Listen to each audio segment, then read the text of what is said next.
Hi, this is Ben Schwellen. Today I'm talking about the Welsh language, answering a few questions about that I actually hear quite a lot on the channel or I've heard in other places, and I think that might be useful to you if you're curious about the language. Hey, hit that subscribe button. Okay, so first question, let's get started. No. Welsh is not the oldest language in Europe, and a lot of people think that for several different reasons. First of all, the oldest language in Europe is Basque. There's no contest there. It is what is left of the native European languages. Welsh belongs to the Indo-European languages, like French or Greek or Romanian, and it is of that age. But it is quite old. It's very old, in fact. So where does it rank? So you have Basque first. Then the oldest Indo-European language in Europe is Lithuanian. After that, Welsh and Irish are quite close competitors for third place. But I'm going to say that Irish is probably just a bit older because Welsh actually had some developments that happened with the Roman Empire, which happened at a very precise point, and Irish never went through that hard and sudden shift that Welsh did. Also, there's Romanian, which could be a competitor, but we don't know exactly how old Romanian is. It's probably a bit younger than Welsh. That is a debatable question. How old is Welsh? Because there were sudden shifts, as I just mentioned, with the Roman Empire. We know when those happened, but we also know that it was a very gradual process. So you have anywhere from 350 AD or so, all the way up to 550, 600 AD. And it was forming during this period. So Welsh is at least 15, maybe 1600 years old, having come from its mother language, Brythonic, like Cornish and Breton did, which is quite substantially older than English. English only began to emerge after the Norman conquest, after the 11th century. It's not a straight yes or no if Welsh speakers can understand Irish. If you want a full-on conversation, you want to talk like we're talking here, you're not going to be able to understand Irish. But if you have context and someone can point, or you know what's around you and you know what they're talking about, and they keep it to very short, simple, preschool type words, you can understand bits of Irish. And especially older words to do with agricultural or early forms of metallurgy technology, like ironworking. You can understand that kind of stuff in Irish if you speak Welsh, and vice versa. So there's some mutual intelligibility. Irish also has a case system, which I'm not going to get into grammar here, but things change according to who's doing what, going into what and out of what, and so on, in a way that Welsh didn't, because Welsh was merged with the Latin language in a way that the Irish language wasn't. But if you want to learn one language so you can just automatically understand the other, kind of like if you learned Norwegian and you can get Danish, it's not going to work that way. So, sorry folks, you can't just learn Irish and then have Welsh for free. You gotta pay for it through the mutations.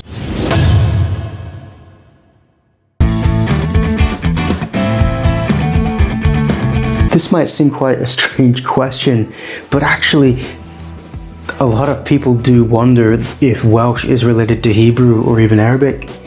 And there's reasons for this. There are some strange grammatical similarities and also sounds. So like the sound ch is found in Welsh, that's the ch, and in Hebrew it's the letter chet or chet, which is the same sound, and you get this in both languages. And there's other things too, like you don't put plurals after numbers in Welsh. This is a Semitic trait as well.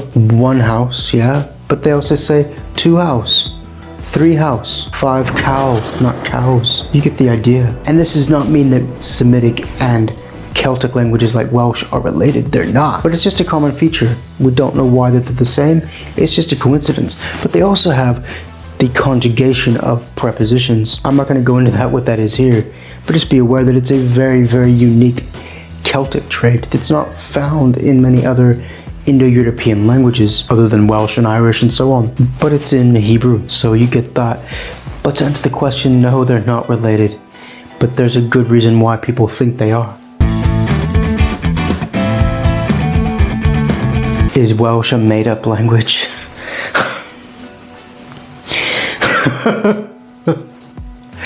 No. No. Let's look at Welsh compared to English and French. French went through the French Revolution, and this new state erased dialects, watered them out, created a fake language in many ways. So French is far less organic than many languages in terms of the prestige Parisian variety.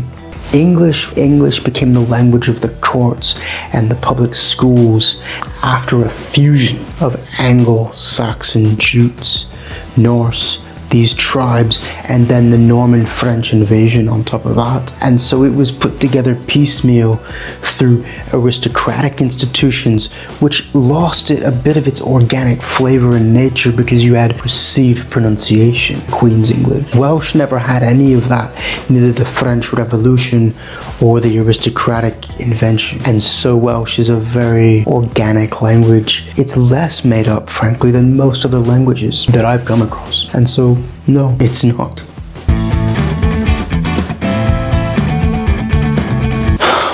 Why do people think that Welsh has no vowels? I don't know. It has 7 vowels.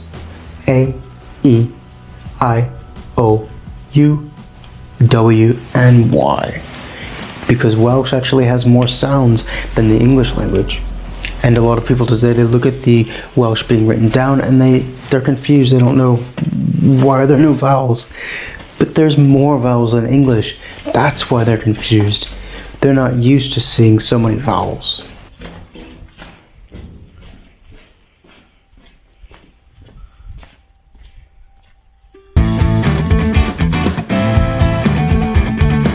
Is Welsh hard to learn? Well, any language that is your first non-native language is going to be difficult because it's awakening you to what a language actually is. But comparatively to other languages, like I mentioned Hebrew, Welsh is much easier to learn than Hebrew. Same alphabet, more or less, a lot of related words.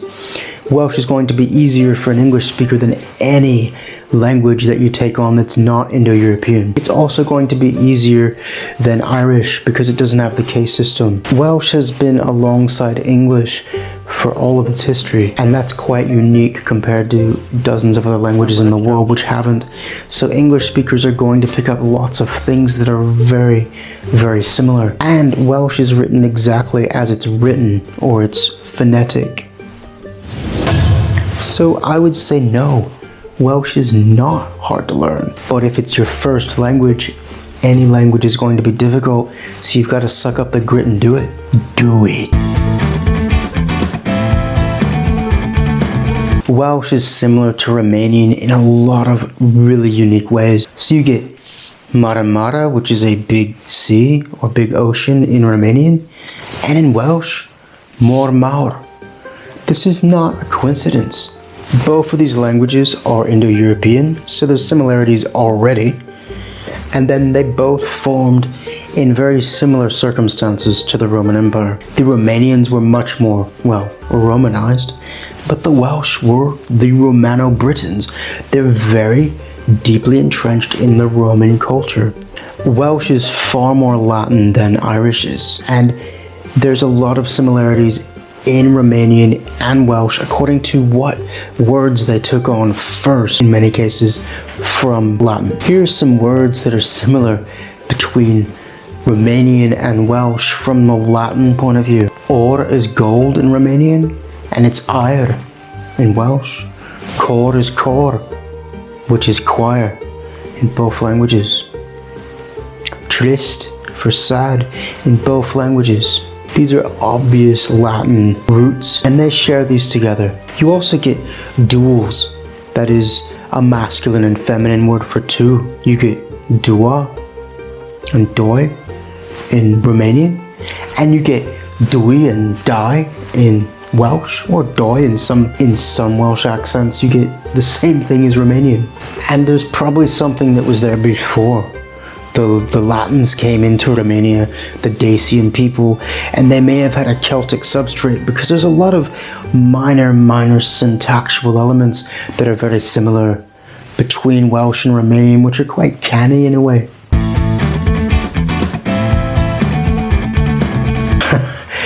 Tafia and Cymraeg. Oh, where do I begin? This is such a silly stereotype, and it's not really different from the anti-Semitic tropes that label Jews as controlling the world or some kind of world order of the bankers. It's the same kind of hatred on a much lower scale. The Tafia, this comes from the river Tav, and mafia. So Tafia, claiming that the Welsh speakers are forming a mafia to over-advantage themselves over the others, forming a closed circle of property and prestige, which is utterly ridiculous, but it's a trope you find in Welsh culture. It's used to attack Welsh speakers and belittle them as close-minded, overly defensive, which is, frankly, it's quite silly. Frankly, it's quite silly because we haven't created a Tafia yet. It would be quite useful. The Cymraeg. This literally means the gentry or the petty gentry. This is utterly silly as well, because it's assuming that the Welsh speakers get all the favoritized jobs and the best opportunities in Wales, when in many cases they're disadvantaged because the communities where they're dominant don't have good jobs. They have to go to places like Cardiff and other cities. So it's a bit silly, and it's a trope used to attack Welsh people. So if you hear it, it has a tink of almost racism in a way. Where does Welsh come from? This is one of the most interesting things about any language. Where does it come from? How was it formed? Well, Welsh, as I mentioned, come from Brythonic, purely Celtic, purely British.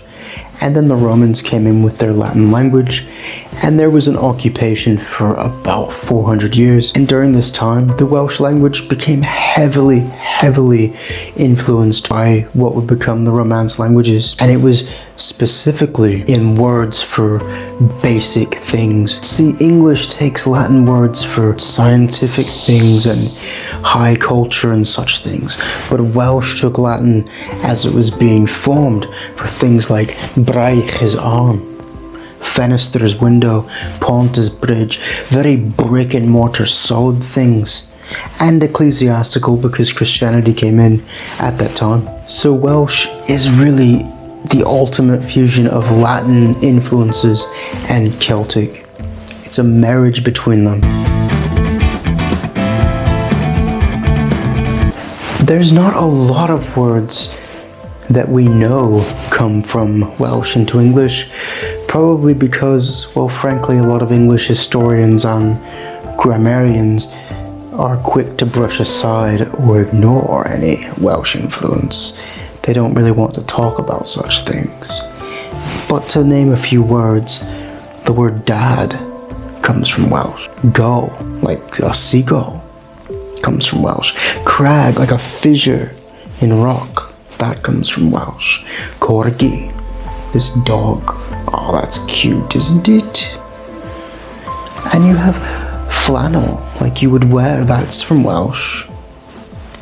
But there's not a lot. Well, I hope I answered some of your questions about the Welsh language, and if you want to know more about it, let me know below in the comments, and you leave me a like, and I'll answer any questions that you have about it, or at least I'll try to direct you to someone or something that does. Hey, diolch yn fawr iawn. Thanks for watching.